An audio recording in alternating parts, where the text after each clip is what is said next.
Izobraževalni center Piramida Maribor je zavod, v katerem so povezane Srednja šola za prehrano in živilstvo, Višja strokovna šola in Medpodjetniški izobraževalni center. V zavodu poteka vertikalno izobraževanje dijakov, študentov in odraslih, od nižjega strokovnega do inženirjev živilstva. Poskušamo z izobraževanjem slediti predvsem potrebam, ki se pojavljajo strani trga. To pomeni, da poskušamo tako dijake kot študente pripravljati morebitno svojo podjetniško pot ali pa seveda za delo v tovrstni industriji. Tako želimo slediti vsem tem trendom, inovacijam, da šola nek inkubator novih idej, hkrati pa seveda lahko tukaj dijaki in pa študentje tudi izdelke ustvarjajo in pustimo, če rečem tamo, prosto pot. Torej želimo slediti nekako, da tudi razvijamo živila v tej smeri, da so hranilno nekako ravnovešena in pa da potrošniki dobijo tisto, kar želijo. Torej, da je ugodnejša hranilna sestava, hkrati pa tudi vedno več, da so izdelki, ki jih izdelujemo, drugačne, na videz privlačnejši in pa še vedno je primarna stvar, da je dobrega okusa. Tukaj je res potrebno, mogoče tudi miselni preskok in pa zavedanje vseh potrošnikov, zakaj je spodbujanje tovrstnega primerno, zakaj je lokalno primernejše, predvsem z vidika ustvarjanja novih delovnih mest, krajših dobavnih verig, bolj svežih izdelkov. Kratka, ima kup prednosti, ki jih bomo, upam, da v prihodnosti vsi skupaj spoznali in sledili in pa hkrati s tem tudi omogočali razvoj živilske panoge v Sloveniji. Delo pekov v današnjem času poteka v glavnem v velikih industrijskih pekarnah, kjer ni potrebe, da bi delali ponoči, kot je to bilo običajno v preteklosti. Kljub temu žal zanimanje za ta poklic ne sledi povpraševanju na trgu delovne sile. Dijaki se pri tem veliko naučijo dela z testom, spoznajo različne tehnologije, kako, kaj narediti in predvsem posledico, zakaj tako nastane. Tukaj, če pogledamo, imamo številne različne izdelke in seveda tile, ta veliki pleteni izdelki so zelo zahtevni in potem torej se učimo šele v 3. letniku, ko imajo dijaki že veliko prakse. Kakšno je pa zanimanje za ta poklic? Ja, zanimanje za poklic je žal ni tako, kot bi si želeli. Gre za deficitaren poklic, pomeni peko je premalo, na tržišče jih zahteva bistveno več, žal jih ne dobimo. Tu ne bo treba. Res je, da se tudi vsem dijakom ponuja štipendija, ponujajo država, torej mesečno štipendijo dobijo samo, da bi pritegnili dijake k poklicu, ampak žal je vpis tako soliden, nekje 15-20 dijakov se nam piše v prvi oddelek. Že na srednješolskem nivoju izobraževanja se dijaki lahko posvetijo tudi raziskovalnemu delu. V eni izmed raziskovalnih nalog so pripravljali ječmenov kruh ob uporabi pivskih ostankov.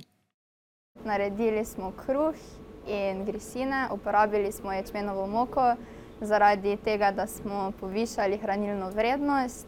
Uporabili smo tudi ostanke pri pivu, torej pivske kvasovke, ki je nastal kot stranski produkt. Pivske kvasovke smo odšli iskati v kraft pivovarno v Halozah. Rezultati so bili zelo dobri. Edino pri grisini smo ugotovili, da so se najbolj odnesla sezam. Ostala semena niso bila tako okusna. Za to raziskovalno nalogo smo se odločili zato, ker smo želeli razviti svoje znanje, se naučiti nekaj novega, šli v še druge smeri.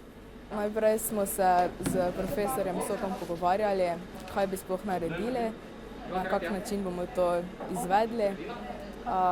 Nato smo šli v akcijo, vse je potekalo super in rezultat je odličen. Od Inštituta za nutricionistiko so za Pirin polnozrnati kruh v letošnjem letu prejeli posebno nagrado za inovativnost v skupini izobraževalnih institucij. V Pirinem kruhu prevladuje polnozrnata Pirina moka, ki je obogatena z ajdovo in konopljino moko. Kruh je bogat vir vlaknin in vsebuje manj soli. Za uravnoteženje manj slanega okusa so uporabili ječmenov slad. Kruh je narejen brez aditivov s podaljšanim časom kvasne fermentacije. S to počasno fermentacijo smo zdaj tudi uspeli doseči manj ali pa zelo malo akrilamida, kar smo potrdili tudi z analizo na nacionalnem laboratoriju za okolje, zdravje in hrano. Tisto, kar nam je bilo najbolj nekje v mislih, torej pripraviti kruh z manj soli, kar pomeni, da bo primeren v prehrani tistih, ki iz bilo katerih razlogov pač želijo vnesti torej z dnevno prehrano manj soli, po drugi strani pa pripraviti kruh, ki bo všečen za potrošnika. Se pravi, da se ta manko soli ne bo toliko čutil, kar pomeni, da bodo tudi ostale skupine potrošnikov posegale po njem. Vse konec koncev gre, tako kot sem prej dejala, za pir in polnozrnati kruh. In recimo uživati več polnozrnatih kruhov je tudi eden izmed ciljev naše prehranske strategije. Obenem pa seveda tudi uživati hrano z manj soli. Tako da to nekje sta bila tista dva glavna vzvoda, ki sta nas peljala v razvoj tega izdelka. Marcel Stojnšek na Srednji šoli za živilstvo in prehrano obiskuje 3. letnik programa Mesar. Za ta poklic sem se odločil, zato ker me to že od malih nog zanima. Rad delam z mesom, ga izključujem, tudi v predelavo, rad grem pa kaj pogledam. Nasploh v šoli smo se naučili sam razseg goveda, predelavo smo spoznali od izdelave klobas, hranskih, raznih navadnih klobas, hrenov, ter na tak način pridobili to znanje. Ukvarjamo se z ekološkim govejim mesom, sodelujemo z osnovnimi šolami, vozimo tudi na tržnico v Ljubljano, kjer za nas prodajajo. V Ljubljani se prodaja zelo dobro, zelo kvalitetno meso bolj. Delamo ekološke hrenovke, uporabljamo ekološke začimbe, ne delamo z svinjino, delamo z ekološkim sončničnim oljem. Delamo pa zato, da lahko konzumirajo tudi tisti, ki ne jejo svinjskega, tako da imamo 100% goveje. Danes bomo delali ekološke hrenovke. Teoretično ste že spoznali, kako se delajo, kako delamo praktično. Lovro, prosim. Meso zmeljemo, nato ga damo v kuter, dodamo ekološke začimbe, led, počakamo, da se vse lepo zmelje, polnilka, nafilamo čaj.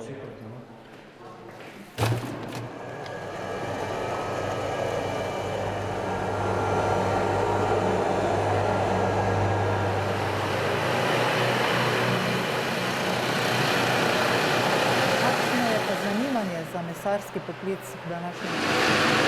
Moram časati, da je šola je bilo v eni generaciji po 90 mesarjev, sedaj jih imamo v eni generaciji, se pravi prvi letnik jih imamo samo 8, drugi letnik 5, tretji letnik 8. Se pa vidi, da se odločajo tudi, ko imajo recimo nižje poklicna šola pri praksu, tukaj vidijo, da poklic mesarja ni več tako težek, da je lepo delo in se pol tudi odločijo, da se prekvalificirajo v mesarja. Tudi slaščičarstvo je poklic, ki zahteva obvladovanje specifičnih veščin. Tako kot v vseh živilskih poklicih se tudi na tem področju trendi nenehno spreminjajo. Tudi mi smo z našimi dijaki pri praktični pouku slaščičarstva izdelali nekaj novih izdelkov. Ti izdelki so konopljina potica, pol veganska rožičeva potica, tatarska ajdova torta. S tem so v bistvu dijaki spoznali nove surovine, način tehnološkega postopka dela, tehnike dela in seveda tudi nekako smo jih pripravili, kako lahko pridejo do novih izdelkov, kako se lotijo lahko teh način dela. Tržišče vedno nas nekako prisili, da gremo bolj k zdravemu življenju in s tem tudi spoznavamo te surovine, izogibamo se čim bolj sladkorju, beli moki, uporabljamo čim bolj ajdovo, konopljino, kokosovo in s tem tudi nekako dijake učimo. Za ta poklic pa so potrebne tudi določene spretnosti, ki jih vsakdo nima. Dijaki, res pri tem pridobijo nove tehnike dela, ki morajo pokazati predvsem ročne spretnosti, estetiko dela in tudi natančnost pri vsakem tem delu. Tukaj se potem naučijo pravilno tehnološke postopke dela, spoznajo tehnike dela in naučijo se pravilno uporaba profesionalnega orodja. Za poklic slaščičar nas je šola zelo dobro pripravila. Naučili smo se peči različne izdelke, od potic, keksov, tort, raznih desertov, pa vse do sladoleda. Kaj vi najrajši pripravljate?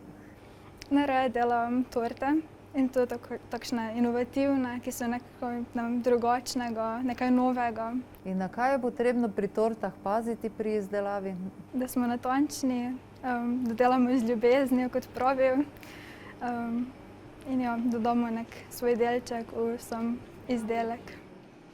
Torej vi počasi zaključujete 3. letnik slaščičarstva. Verjetno ste v tem času pridobili že kar precej znanja. Je to, kar ste pričakovali, ko ste se odločali za ta poklic? V bistvu je, ker je pač moj namen ustvarjanja oziroma pač namen izdelkov na domišljiji, je veliko ročnega dela, še posebej na okrasitvi in dekoracijah. In pač poklic slaščičar res temelji na popolnosti, na perfektnosti, na nekih natančnih potezah, da je pač izdelek res še dokaj lepši, ne? Ker to so podrobnosti.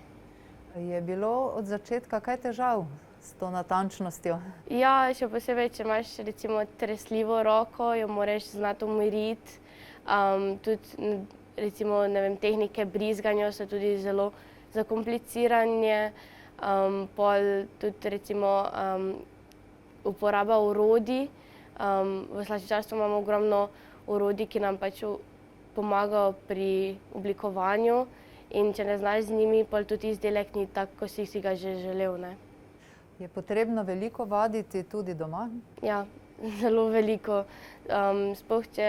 Zato je boljše, če greš v šolo, ker si dejansko te naučijo, kar že veš, ampak še ponoviš in najdeš neke enostavne trike, ki se jih naučiš tu.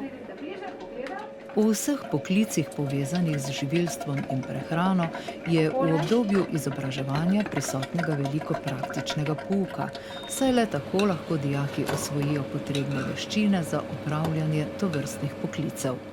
Ker je v zadnjem letu precejšen del izobraževanja potekal preko spleta, bo potrebno primanjkljaje na tem področju nadoknaditi.